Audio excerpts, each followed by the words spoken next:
Warning: this story contains very graphic material. If you are under the age of 18, I recommend you do not look at this. Then again, you're going to do it anyway. So screw it! The bird flew out of the nest after sleeping with a squirrel. The squirrel was like, "Hey, my net's again." But then the squirrel realized his nets were never really there. He realized that he was actually not a male, but a female squirrel. Then the squirrel realized he was in drag the whole time. The squirrel decided it was okay and he or she loved being a prostitute.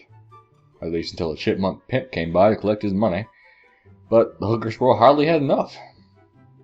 The chipmunk pimp brought out his cane and threatened to beat the hooker squirrel until the squirrel got down on his knees. Then the chipmunk pimp said, "You have one day to make what you owe me with interest." The squirrel cried and called up all its homies. After the chipmunk pimp left, when its homies got there, they saw the squirrel was naked with all its adult squirrel toys and started seducing everyone there. The squirrel decided to use an anal beads on the woodpecker, while the woodpecker drilled the squirrel in his ass. The raccoon jumped in with a gun and told the squirrel that it was crazy. Right then and there, the woodpecker came, and the squirrel shot the bird. The squirrel screamed and managed to get the money from the raccoon, since he felt bad. That is, right after the raccoon jacked up all of the corpse of the woodpecker. The squirrel called up its chipmunk pimp and paid him back.